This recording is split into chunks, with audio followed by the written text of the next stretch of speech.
Shalom. Life is a journey. Hidup suatu perjalanan. Ya, kita berjalan dari lahir sampai mati. Dari dunia ini kita menuju ke satu tempat, sorga. Karena itu dari manusia duniawi kita harus mengubah sifat duniawi menjadi sorgawi. Ini kewajiban masing-masing kita.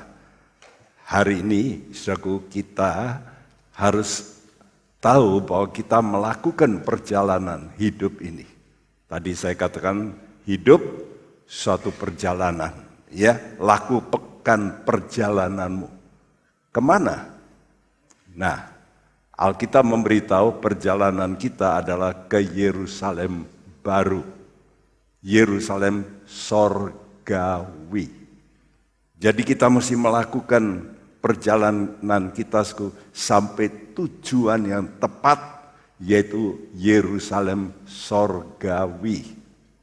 Nah, bapak orang percaya itu adalah Abraham. Kita semua sudah tahu Bapak Abraham itu bapaknya orang percaya.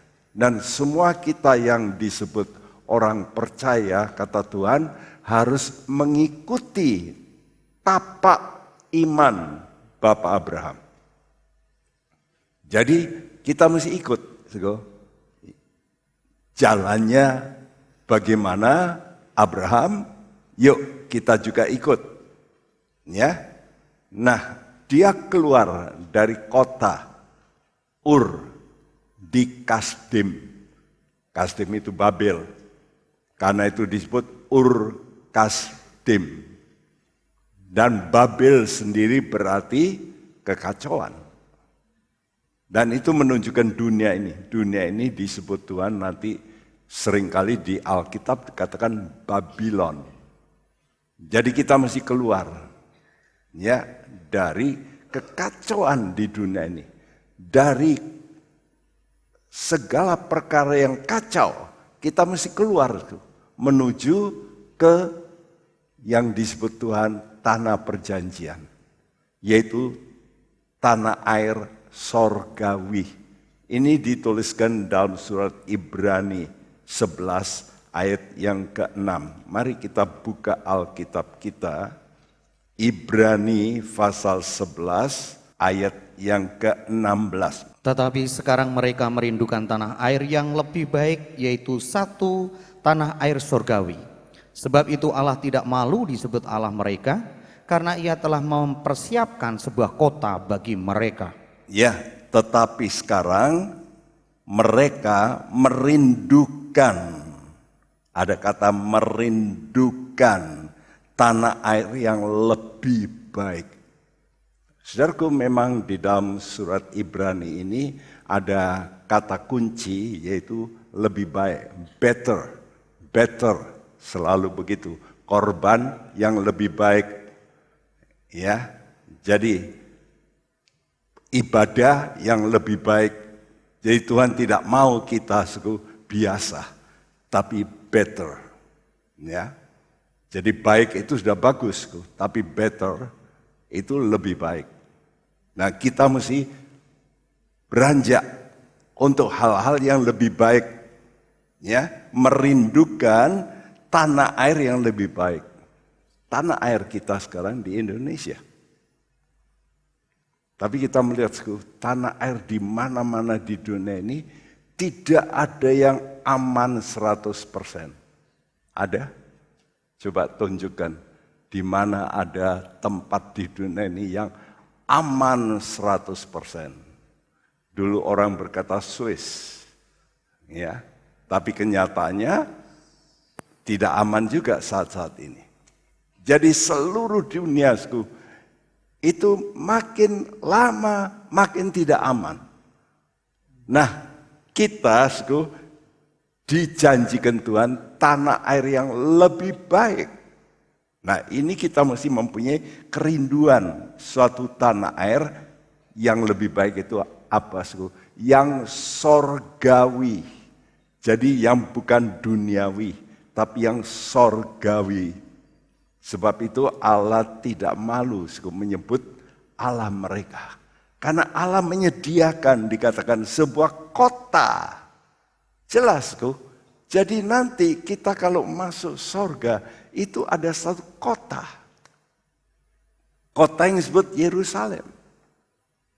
Yerusalem baru.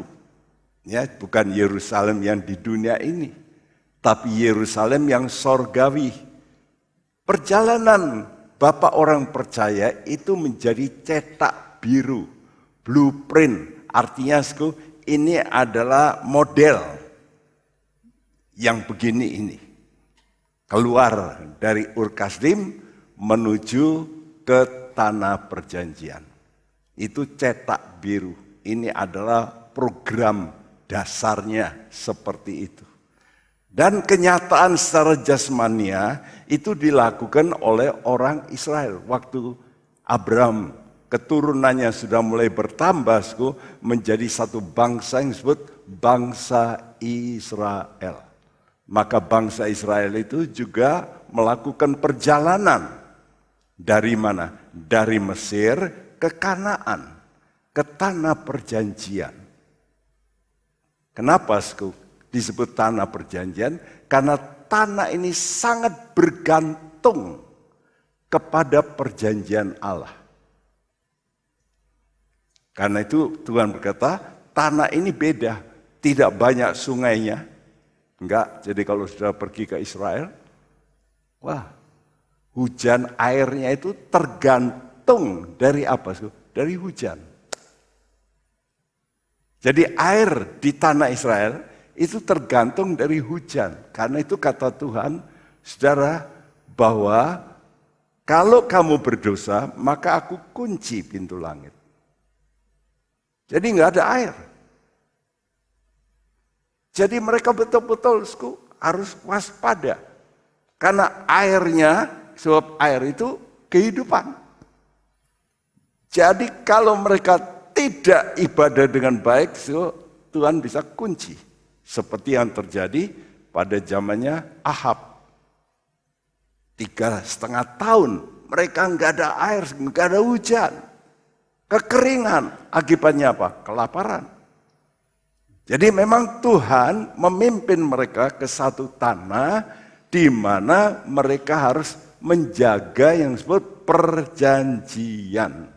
Nah, itu orang Israel. Jadi Bapak Abraham sebagai pola, lalu dilakukan oleh orang Israel, lalu kita sekarang gereja.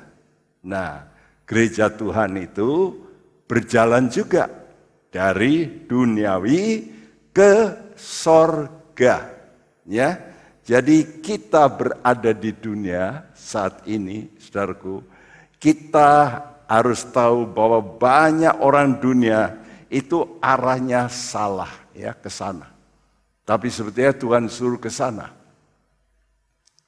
Kenapa, Kenapa sedikit? Karena jalannya sempit. Kata Tuhan, jalan Tuhan itu sempit. Dunia itu jalannya lebar. Jadi karena itu kalau saudara mau menjadi orang yang mau melakukan perjalanan dari kehidupan dunia untuk masuk sorga, saudara mesti lewat jalan sempit.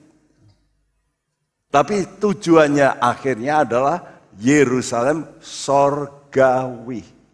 Itu dapat kita baca dalam Wahyu 3 ayat 12, Wahyu 21 ayat 2. Nanti ada satu tempat yang betul-betul dikatakan Yerusalem sorgawi. Nah, untuk ini mari kita baca satu ayat, Ibrani 12 ayat 22. Saya sudah tuliskan di sini, mari kita baca bersama ayat ini, bersama-sama bersuara.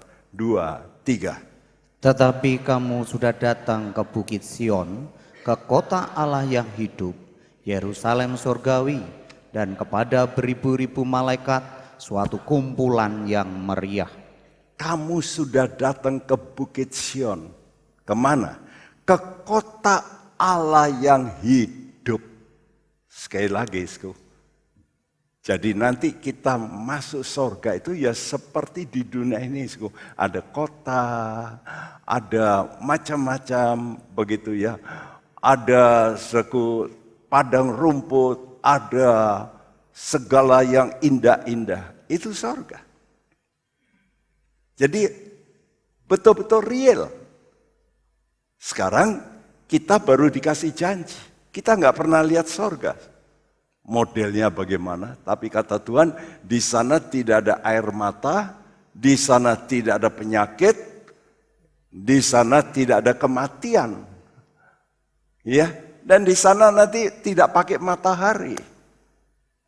Aneh tentunya ya. Tapi Tuhan kata, Tuhan sendiri menjadi matahari. Jadi Tuhan itu terangnya bukan main. Ayat ini berkata, kita semua datang ke kota Allah yang hidup. Karena itu kita beribadah kepada Allah yang hidup. Kemana kita pergi? Yerusalem sorgawi. Karena itu kalau kita baca Alkitab, dulu Tuhan berkata, aku menetapkan satu kota, di mana kota itu menjadi pusat ibadah, Yerusalem. Itu secara lahiriah. Tapi itu merupakan satu model, contoh, bahwa nanti di sorga juga begitu. Ya. Nah, semua orang yang beriman harus merindukan ini, hal yang lebih baik. Sebab Yerusalem sorgawi ini dikatakan kita pergi kepada suatu tempat di mana beribu-ribu malaikat. Wow. Dikatakan satu kumpulan yang sangat meriah. Jadi kalau kita nanti masuk surga, kita bisa tercengang-cengang. Wah, luar biasa. Ya. Malaikat-malaikat memuji Tuhan dan anak-anak Tuhan memuji Tuhan. Luar biasa. Keadaannya sangat-sangat dahsyat. Mengagumkan. Karena itu semua orang yang beriman harus merindukan hal yang lebih baik daripada hal duniawi. Sekarang ini banyak orang saling ngejar. Apa biasanya? Posisi. Ya, kalau bisa nama. Siapa yang dicantumkan nama nomor 1. Terkaya di dunia. Wah, senangnya bukan main. Tapi fakta bisa tidak. Itu tetap konstan, dia terkaya? Enggak. Beberapa tahun kemudian orang lain menggantikan. Beberapa tahun kemudian orang lain menggantikan. Ya, tetapi nanti kalau saudara sudah masuk surga, kedudukanmu yang sudah di set up oleh Tuhan itu tidak akan berubah. Kekal, tetap, posisimu tetap, ya, luar biasa. Jadi kita harus mempunyai kerinduan untuk hal-hal yang lebih baik, yaitu tanah air sorgawi. Di mana terletak kota Allah yang hidup, Yerusalem baru. Nah, hanya dengan demikian, kalau saudara mempunyai ini menjadi suatu kekuatan. Karena imanmu yang merindukan itu memberikan kekuatan, semangat untuk engkau ibadah. Ada orang saya melihat ibadah itu enggak semangat. Kenapa? Enggak punya tujuan. Atau karena mungkin ada problem-problem, dia berkata, waduh, saya sakit, saya kok mati. Sepertinya habislah semua. Tapi orang yang beriman tidak begitu. Dia tidak melihat yang kelihatan. Dia melihat apa yang ditulis di Alkitab. Ini akan terjadi. Dan ini memberikan kita semangat. Nah, semangat itulah yang membuat saudara nanti bisa sehat, bisa kuat, bisa bersuka cita. Karena itu jangan kita sampai loyo, ya. Saya sudah tua, tidak ada gunanya lah. Nah, ya, saya dihina orang, buat apa hidup? Itu orang-orang yang putus asa. Tidak punya janji, tidak punya pengharapan. Tapi orang yang mempunyai pengharapan untuk nanti masuk dalam sorga yang mulia, dia punya namanya semangat, spirit yang luar biasa. Untuk tetap untuk menjangkau hal yang paling besar, kemuliaan yang nanti Tuhan sudah sediakan. Nah, oleh karena itu ikutilah pimpinan dari Roh Kudus. Karena perjalanan ini harus dipimpin. Ya.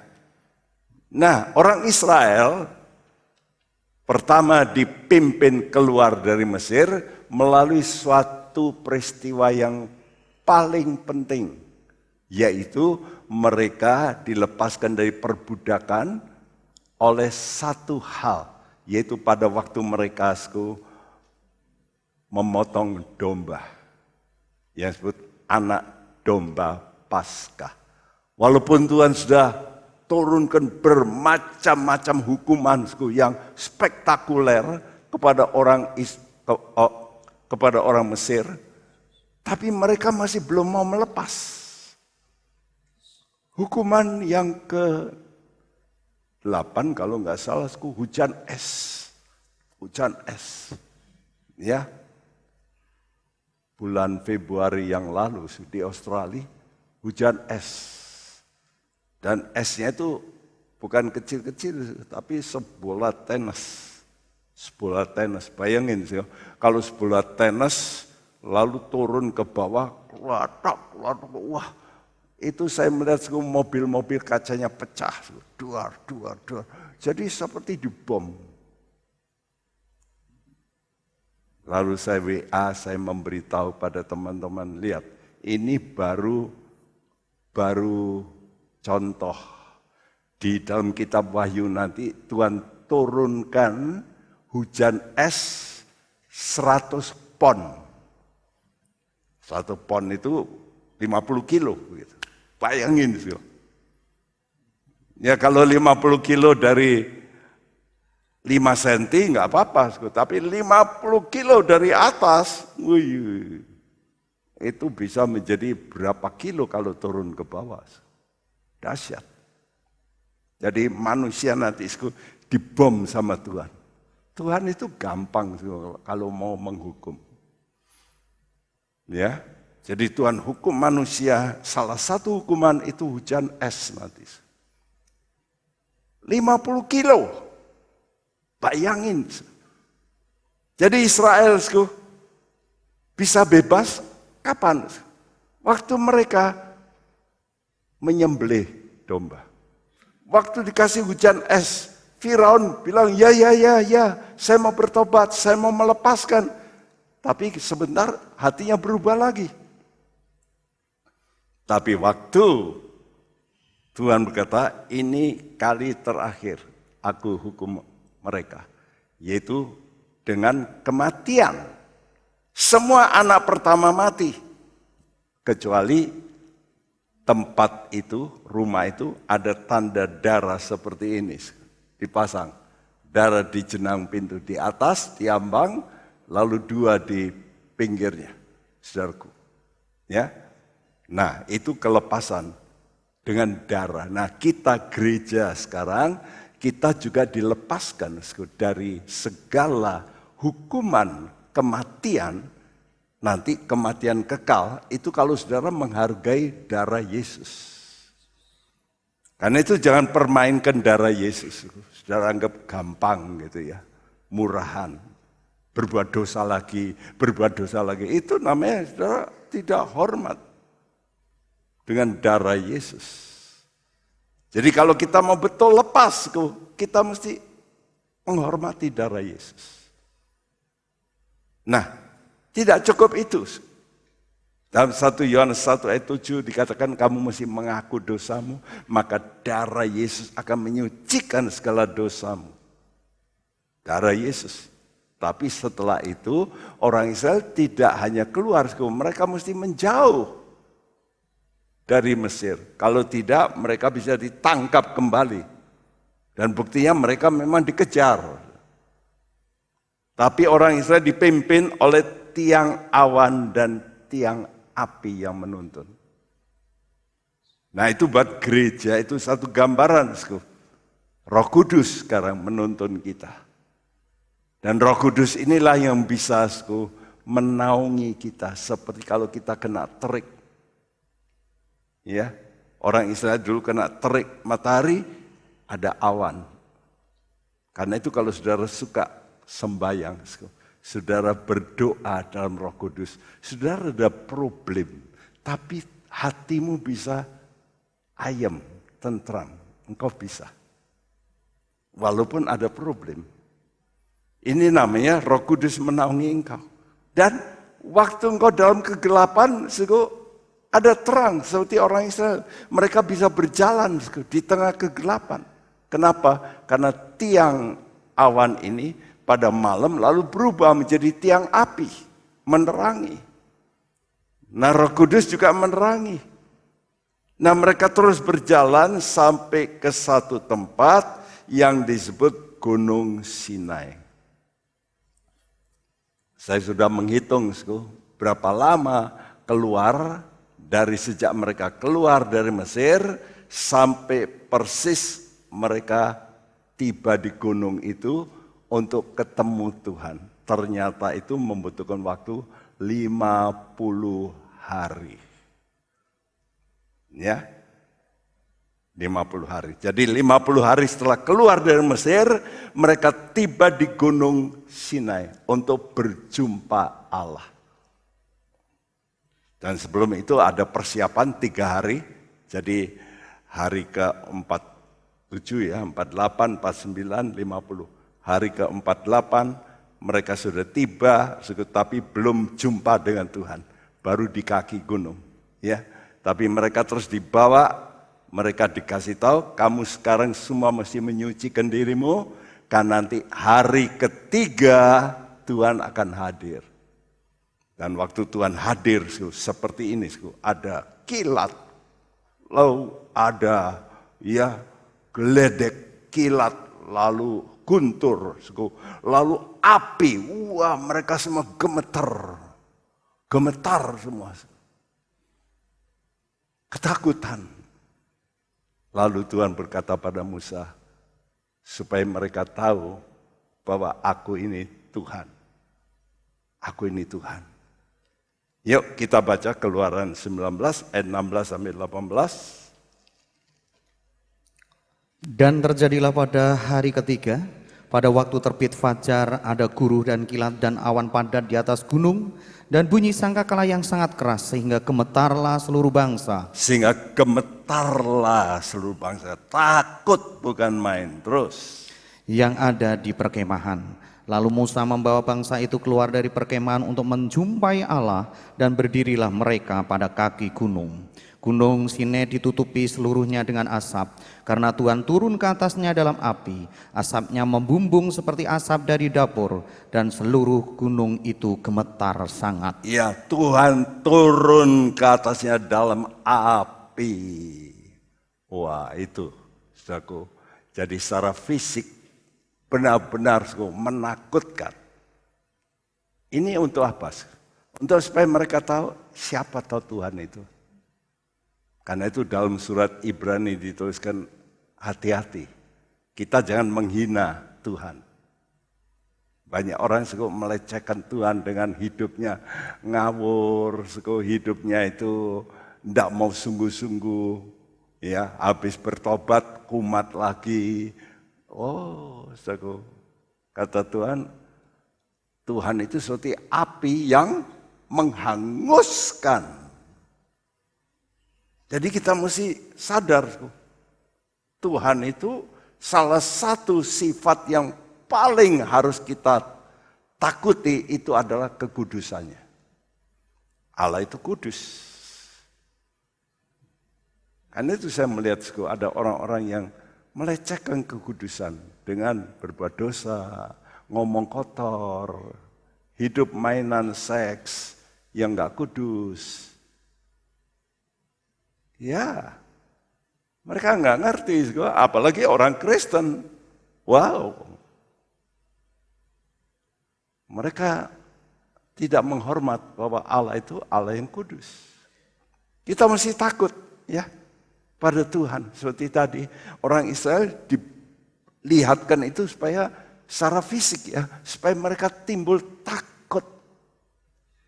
Nah sekarang ini banyak orang Kristen oleh karena tidak melihat yang begitu, tidak ada rasa takut. Padahal Tuhan kasih tahu bahwa kalau kita nggak benar, itu nanti Tuhan membuat kita masuk di satu tempat yang api melulu, api neraka.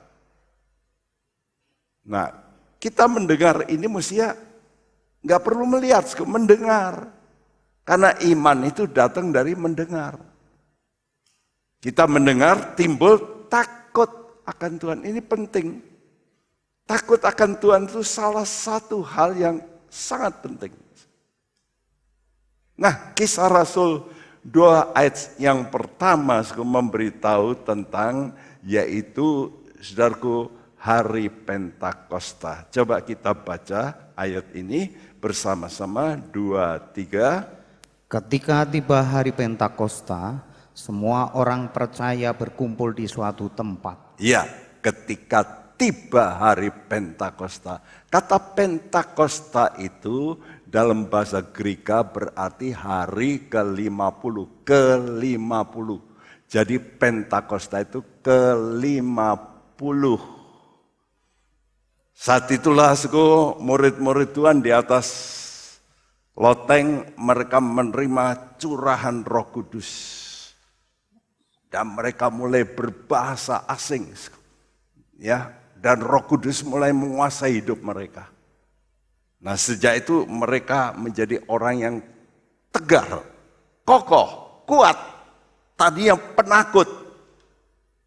Karena itu anak-anak Tuhan juga mesti mengalami ini. Supaya kita ini jangan seperti dulu Petrusku waktu dikatakan, kamu kan juga muridnya. Oh enggak. Sampai ku sumpah. Dan banyak orang Kristen juga begitu. Berani ngomong. Ya, kalau ada masalah, wah menghindar. Kenapa? Roh ketakutan. Kita diberi oleh Tuhan Roh Kudus. Disebut roh keberanian. Kenapa dulu saya gagap? Karena saya dicengkam dengan roh ketakutan. Ngomong di depan orang udah takut dulu. Karena itu saya waktu muda, saya banyak menangis. Kenapa? Saya kok begini. Tapi itulah yang menyebabkan saya dipenuhi Roh Kudus waktu kecil. Saudara-saudara saya jarang ikut emak sama-sama ke gereja. Saya ikut. Ya, kenapa? Untuk apa? Untuk berdoa. Mengapa begitu? Karena di doa itu saya bisa nangis. Itu melepas ke stres. Saya nangis, saya curahkan tangisan saya kepada Tuhan. Saya mengeluh. Dan Tuhan jawab akhirnya kerinduan saya untuk bebas dari roh ketakutan itu. Dulu saya sangat takut. Keluar kamar saja kalau malam gitu, rasa merinding sudah. Itu kuasa iblis. Ya. Tapi oleh karena dicurai oleh Roh Kudus berulang-ulang, lalu mulai timbul keyakinan Tuhan ada di dalam saya. Kekuatan mulai muncul. Nah, kalau kita menjadi orang percaya, mengalami penebusan darah Yesus lebih dulu, ya, dan kemudian mau dipimpin Roh Kudus untuk apa? Untuk meninggalkan manusia duniawi. Seperti orang Israel dipimpin oleh tiang api, tiang awan untuk apa? Meninggal ke Mesir. Ada anak-anak Tuhan yang sudah ke gereja dibaptis, kembali ke night club, kembali berjudi, kembali mabuk-mabuk. Ya model begitu ya nggak bisa menjauh dari duniawi. Mesti berani pisah. Saya melihat beberapa di sini yang berani mengambil keputusan pisah. Saya nggak mau lagi kumpul. sama teman-teman lamaku. Ya, wah itu satu kenekatan, harus ya. Saudara-saudara yang kenapa terus jatuh bangun dalam dosa? Karena engkau nggak mau pisah. Pisah berarti engkau tidak mau dipimpin Roh Kudus untuk menjauhi yang duniawi. Kita mesti berani memisahkan diri. Sejak saya bertobat, saya berjanji, saya nggak mau masuk nonton bioskop. Nggak mau. Dulu saya waktu muda, belum 17, sudah diajak om saya melihat film 17 tahun. Dulu ketat ya. Tapi karena dibawa om saya yang ngomong, oh ini sudah 17, saya masuk. Itu mempengaruhi. Ya, nah saya nonton sudah sebelum 17, saya sudah lihat film 17, ya seperti sekarang lah. Anak-anak muda-muda, kecil-kecil lebih parah lagi sekarang, betul, melalui internet itu lebih parah dari dulu. Jadi saya bayangkan, kalau saya dulu saja bisa terganggu, apalagi anak-anak sekarang, lebih terganggu. Dengan melihat internet, film-film yang kotor, ya saudaraku, sekarang ini kan vulgar sekali. Nah macam demikian, hidup kita bagaimana bisa kudus? Nggak mungkin deh. Mata kita kalau melihat yang begitu-gitu itu pasti, wah, itu masuk di otak kecil ini. Tidur-tidur bisa membayangkan lagi, betul nggak? Kenapa sekarang ini susah orang hidup kudus? Ya karena sudah tidak bisa memilah. Nah kita kalau dipenuhi oleh Roh Kudus, kita ini bisa muncul yang disebut roh takut akan Tuhan. Nah roh takut akan Tuhan inilah, kata Alkitab, yang bisa menyempurnakan kekudusan kita. Waktu kita terima Yesus, kita sudah bertobat, itu sudah kudus. Tapi kita balik lagi. Kenapa? Karena tidak ada kekuatan untuk menolak, untuk berpisah dari kedagingan. Ini jahat. Karena itu saya harap saudara-saudara yang mau ikut Tuhan, saudara mesti membuat satu komitmen. Saya tidak mau lagi ini, saya tidak mau lagi itu. Setelah saya bertobat, saya tidak pernah nonton masuk bioskop, enggak pernah. Walaupun ada tulisan, ini cerita Musa, keluar dari ya bagaimana Musa membelah laut. Memang ya tulisannya begitu, tapi dalamnya coba Musa membelah laut, betul ada ceritanya.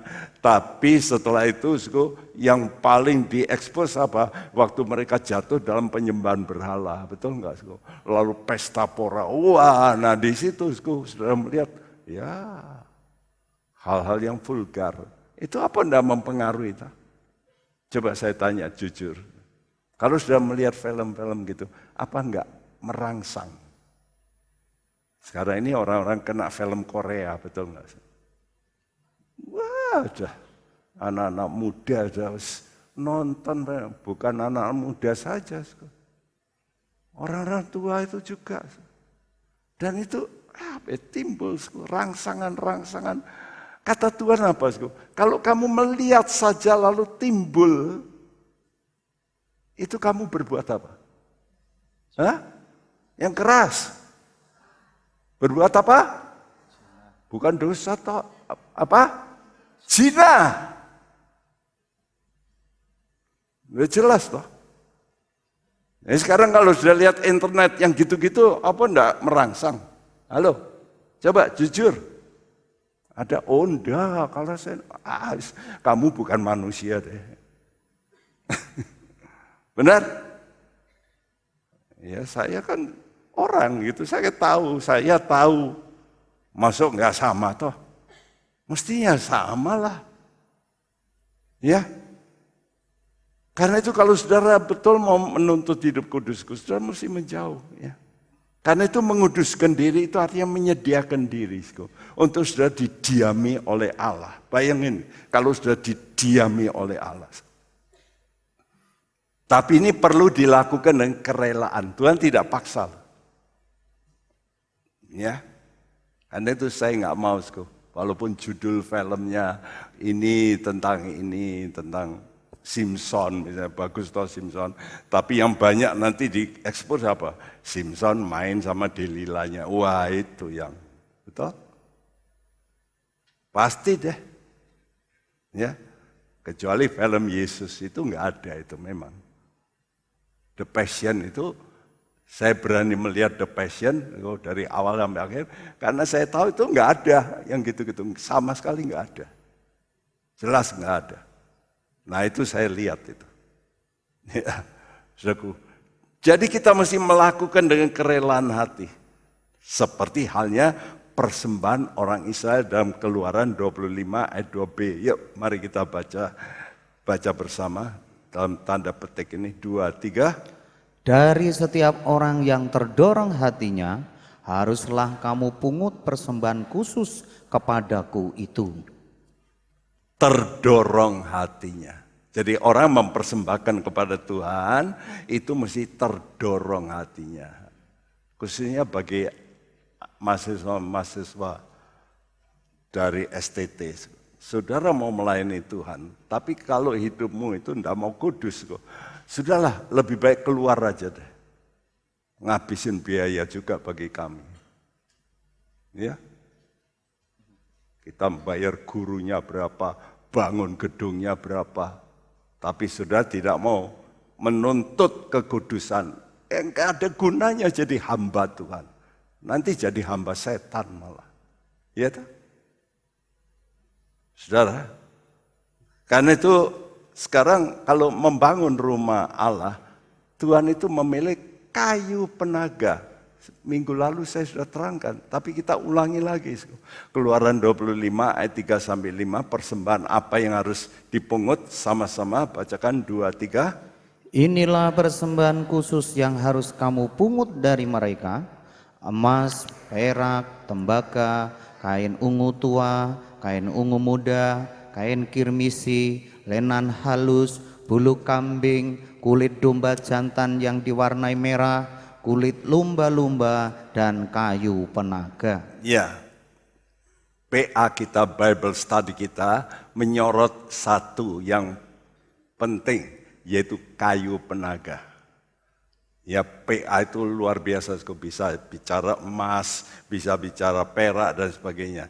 Tapi untuk kali ini, tema ini, yaitu dari manusia duniawi ke sorgawi, ini saya sorot soal kayu penaga. Apa itu kayu penaga? Dalam bahasa Inggris katakan shittim wood. Shittim wood. Nah, sekarang di beberapa terjemahan bahasa Inggris itu mendapat sedikit komplikasi tentang shittim wood ini. Ada yang menerjemahkan versi tertentu akasia. Ya. Lalu mereka agak bingung waktu ada kata cedar, aras, itu juga akasia. Jadi mereka terjemahkan pohon aras itu juga akasia. Lah, jadi jelas di sini shittim itu tidak akasia mestinya begitu. Ya, seperti dalam Yesaya 41 ayat 49 dari King James. Saya suka King James karena jelas ini menunjukkan suatu terjemahan yang otentik. Ya, I will plant in the wilderness the cedar, the sita tree, and the myrtle, and the oil tree. I will set in the desert the fir tree, and the pine, and the box tree together. Ya, nah dalam versi American Standard, I will put in the wilderness the cedar, lalu di akasia. Ya, jadi sitatri itu tunggal ya, shittim itu jamaknya, ini sita, itu diterjemahkan akasia. Tapi di beberapa terjemahan lagi, akasia itu adalah cedar, aras. Jadi ini kan membingungkan. Ya, karena itu terjemahan bahasa Indonesia cukup bagus dalam hal ini, tidak mengikuti. Yuk kita baca Yesaya 41 ayat 19, 2, 3. Aku akan menanam pohon aras di padang gurun, pohon penaga, pohon morat dan pohon minyak. Aku akan menumbuhkan pohon sanobar di padang belantara dan pohon berangan, serta pohon cemara di sampingnya. Ya, aku akan menanam pohon aras, cedar, dan pohon penaga, sitim disebut, atau sita tadi, pohon penaga. Jadi fakta, ini fakta dari ahli-ahli tanaman, beberapa jenis akasia itu hilang, nggak ada lagi. Ya zaman dulu sama sekarang ternyata ada jenis akasia yang nggak ada, tidak diketemukan. Nah mungkin kayu penaga ini juga sekarang tidak ada lagi. Dalam Alkitab King James dituliskan kayu penaga ini 27 kali. Jadi mereka ada bingung, para ahli berkata, apa toh kayu penaga yang ditulis di Alkitab ini? Ada yang menerjemahkan itu aras. Tapi kalau aras, ini jelas dalam Yesaya ditulis dibedakan antara aras dan sitim, sita. Ya, seperti ini, pohon aras dan pohon penaga. Tapi mereka mempunyai kesamaan, yaitu pohon ini kayunya itu keras dan tahan ngengat, tidak mudah lapuk. Contohnya kayu-kayu, kalau saudara pasang sekarang kayu-kayu yang Kalimantan kena ngengat, ya toh. Tapi dulu kayu jati, saya lihat jarang kena ngengat, nggak mau. Tapi sekarang katanya jati juga dimakan ngengat. Ngengatnya yang berubah sekarang. Ya, sudah kelaparan gitu. Berubah DNA-nya mungkin. Ya, seperti manusia ini berubah sifatnya. Ya, saudara. Jadi keras dan tahan ngengat, tidak mudah lapuk. Karena apa? Karena di dalamnya ada zat penahan hama. Ini. Ya. Nah, Alkitab menyatakan bahwa pohon penaga ini ditanam Tuhan. Tadi kita baca di mana? Di padang gurun. Padang gurun adalah tempat perjalanan Israel keluar dari Mesir ke semenanjung Sinai. Jadi ini menunjukkan tanpa orang Israel keluar dari Mesir, mereka tidak akan ketemu kayu penaga. Benar? Dan kalau tidak ketemu kayu penaga, mereka tidak mungkin membangun bait Allah yang harus dari kayu penaga. Apa artinya? Artinya begini, tanpa pertobatan dari kita yang benar-benar, tidak mungkin kita ini mempersembahkan hidup yang kudus. Cannot. Karena itu ini khusus ya bagi murid-murid STT, siswa STT. Saudara mau menjadi hamba Tuhan, kalau enggak mau hidup kudus, udahlah, janganlah. Lebih baik kerja dunia aja dah. Cari duit situ. Ya, orang dunia saja yang bisnismen mau hidup kudus ini, wah, masuk sekolah pendeta tapi nggak mau hidup kudus, sudahlah, lebih baik keluar aja, ngabisin biaya dan ngabisin waktu. Saudara nanti masuk surga ya nggak diterima Tuhan, benar? Yang benar-benar deh. Kita juga ini bukan hanya untuk mahasiswa, untuk kita semua. Kita harus hidup kudus. Ini keharusan, harus. Tanpa kekudusan kata seorang, Tuhan, seorang pun tidak bisa melihat Allah. Nggak mungkin. Jadi kita nggak mungkin masuk surga. Nah, kayu penaga ini dipersembahkan untuk apa, Sku? Untuk struktur kemah suci. Jadi kemah suci itu nanti ada papan-papannya, ada kayu palang dan sebagainya, Sku. Bukan hanya untuk struktur, yang semua untuk papan jenang yang di sini ini, Sku, untuk tiang-tiang, untuk kayu pemikul, untuk kayu palang, ya karena kayu-kayu yang papan ini nanti dipalang. Tapi juga seluruh alat kemah suci itu ternyata dibuat dari kayu sitim. Dimulai dari tabut perjanjian yang dibawa ini, tabut perjanjian. Ya, mezbah dupa juga dari kayu sitim. Meja roti juga dari kayu sitim. Mezbah korban bakaran juga dari kayu sitim. Kecuali dua ini, kolam pembasuhan dan pelita emas. Ini bukan dari kayu, ini dari tembaga, ini dari emas total. Tapi 4 ini dari kayu yang dilapis emas. Nah, ini tentu mempunyai arti yang luar biasa. Ini berarti orang percaya yang telah dilepaskan oleh darah Yesus. Kalau kita sudah dilepaskan dari belenggu dosa dan mau dipimpin oleh Roh Kudus untuk hidup dalam kesucian, untuk mencapai Yerusalem sorgawi, mereka barulah dapat mempersembahkan hidup tubuhnya yang kudus. Kata Tuhan dalam Roma 12, sebab itu persembahkanlah tubuhmu menjadi korban yang hidup, kudus, dan berkenan pada Allah. Sebab kalau tanpa kekudusanku, apapun besarnya korbanmu, Tuhan itu tidak akan senang. Walaupun itu korban. Ya. Nah, ada satu syarat lagi.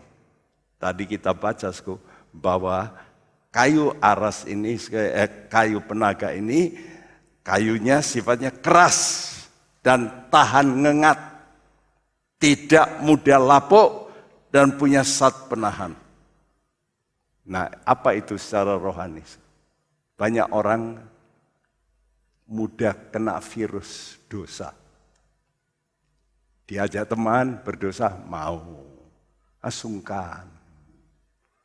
Karena itu, saudara selama menjadi orang Kristen, kalau saudara nggak berani pisah dari temanmu yang berdosa, tidak mungkin engkau hidup kudus, nggak mungkin.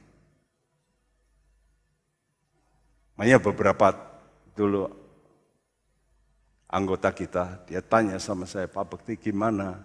Saya ini kerja sama bos, dan saya kerjanya itu adalah menjaga night club. Bayangin. Nah, menjaga night club ya kan ketemu cewek-cewek night club toh. Mau hidup kudus gimana? Nah, didekati aja sudah ya toh? Saudara, saya berkata, mau nggak kamu pisah? Selama kamu nggak mau pisah, nggak bisa. Dan dia ambil putusan, pisah, keluar. Ya. Waduh, gajinya besar. Dia dipercaya, bahkan diangkat sebagai anak dari majikannya. Ya, anak gitulah disebut anak. Jadi, wah, dikasih hak. Ya. Tapi oleh karena percaya, pisah. Nah, sekarang dia punya kerjaan yang baik. Ya. Saudara, gereja Tuhan harus tekun, ini namanya tekun. Orang yang bisa tahan dari serangan-serangan itu ketekunan. Dan kata Tuhan, kalau kamu bisa tekun dalam iman, kamu itu tahan uji. Bahasa Inggris katakan experience, kamu punya pengalaman bahwa Tuhan menyertai kamu. Dan oleh karena kamu punya pengalaman, kamu punya pengharapan. Kalau kamu punya pengharapan, kamu bisa dicurai oleh kasih ilahi. Jadi sebelum saudara punya kasih agape, kasih ilahi, saudara mesti punya pengharapan dulu, baru bisa. Ya, karena itu orang-orang percaya kenapa mereka bisa? Karena bermegah, artinya saya menderita nggak apa-apa. Saya justru bermegah. Sekarang ini saya bisa cerita pada saudara-saudara, kena bom, saya kena ini, kena difitnah, dicaci maki beberapa kali di hadapan pendeta-pendeta besar. Saya pernah. Saya bisa bersaksi. Saya malah bangga mengalami penderitaan. Ya. Jadi saudara, banyak orang kalau menderita itu enggak bangga. Kok jadi orang Kristen kok wah susah. Enggak enak. Tapi kalau sudah mengalami itu, nanti setelah itu wah diangkat Tuhan. Seperti Yusuf itu loh. Kalau dia tidak dijual, dimasukkan sumur, dijual, dia bisa jadi penguasa nomor 2 di dunia saat itu. Bisa? Nah, bisa. Itulah cara Tuhan untuk memproses kita. Ya, kenapa? Karena punya kerinduan berfokus pada tujuan Yerusalem sorgawi. Seperti yang dialami oleh Yosua dan Kaleb. Betul enggak? 2 orang ini, hanya 2 yang bisa masuk tanah perjanjian. Dari 3.550 orang, hanya 2 yang masuk tanah perjanjian. Yang lainnya apa? Mati. Kenapa? Mereka enggak mau hidup kudus. Kenapa bisa Kaleb, Yosua? Mereka bangga waktu mereka mau menjadi mata-mata itu. 10 mata-mata menceritakan burung, mereka tidak. Mereka hampir dilempari batu. Tapi mereka tetap bertahan. Coba kita baca Roma 5 ayat 3-5 sama-sama. 2, 3. Dan bukan hanya itu saja, kita malah bermegah juga dalam kesengsaraan kita, karena kita tahu bahwa kesengsaraan itu menimbulkan ketekunan, dan ketekunan menimbulkan tahan uji, dan tahan uji menimbulkan pengharapan, dan pengharapan tidak mengecewakan, karena kasih Allah telah dicurahkan di dalam hati kita oleh Roh Kudus yang telah dikaruniakan kepada kita. Iya. Istri saya tahu bagaimana saya menderita. Pak Pendeta Andrianus tahu. Karena saya dengan Andrianus itu sudah hampir 40 tahun, 39 tahun. Jadi dia juga menderita waktu dimaki-maki dengan orang yang sama. Saya dimaki, dia dimaki. Padahal benar gitu. Tapi orang itu memang galaknya bukan main. Tapi ya saya tidak melawan. Ya, karena itu ada kesaksian bahwa penderitaan itu justru menjadi baik. Saya berubah sifat saya. Dulu saya ini sangat introvert, menutup diri, sangat, ya. Apalagi saya dikaruniai Tuhan memang pandai, ya. Dari keluarga saya anak yang terpandai. Sekolah tidak pernah tanpa les, tanpa apa, lulus terus. Ya, saudara. Tapi saya mengalami penderitaan yang begitu, saya merasa bangga sekarang. Saya bisa menyaksikan bagaimana penderitaan itu justru mengubah hidup saya menjadi baik. Coba kalau saya tidak menderita. Saya mungkin menjadi orang yang pemarah, sombong, karena pandai, dan sebagainya. Tapi Tuhan proses. Ya, Karena itu kalau saudara mau berkeinginan mengubah hidupmu dari manusia duniawi menjadi sorgawi, saudara mesti mempunyai ini, satu ini.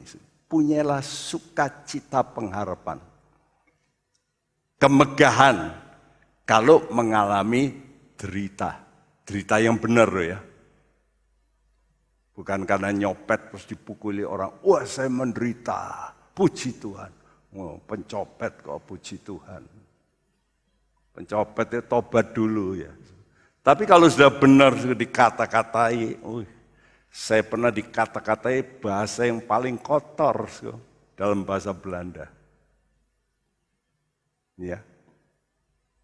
Dikata-katai begitu rupa. Ya. Saudara, tapi saya diam aja. Saya tahu Tuhan pembela saya. Ya Tuhan yang menjadi hakim. Makanya Tuhan berkata, kamu jangan suka menghakimi orang. Kalau kamu menghakimi, aku angkat tangan jadi hakim. Tapi kalau kamu diam, aku jadi hakim. Aku jadi pembelamu. Hebat ya, Tuhan itu pembela dan hakim. Bayangin, mana ada pembela yang jadi hakim?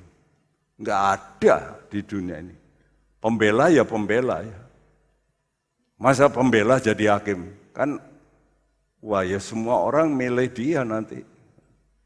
Ya. Tapi Tuhan itu pembela, tapi juga jadi hakim. Dia yang menentukan. Karena itu kita belajar bersukacita kalau kita ini ngalami penderitaan karena kebenaran. Justru ini yang menimbulkan kita pengharapan akan janji Tuhan.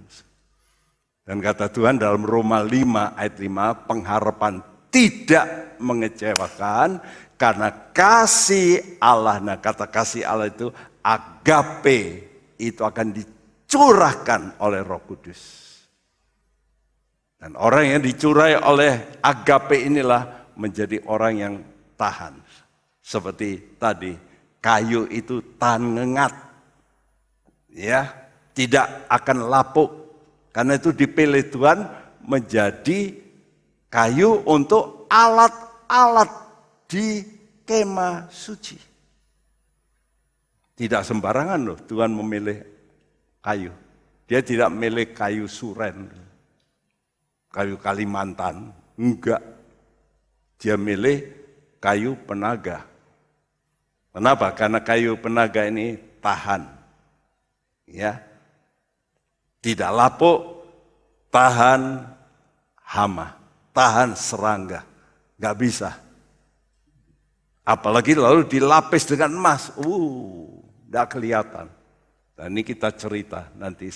Bagaimana itu namanya study ya. Kita mesti belajar dari kenapa dituliskan tentang tabernakel kemah suci. Untuk kita membongkar rahasia. Oh itu toh artinya untuk rohani kita.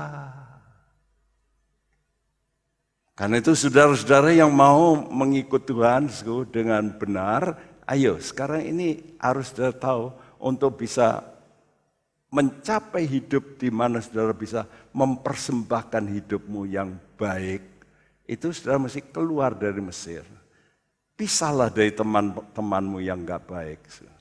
Pisahlah dari hal-hal yang berbau dosa. Nah, kamu mesti berani pisah. Ya, dan mengikuti proses dipimpin oleh Roh Kudus. Dan punya kerinduan, ini motivasi.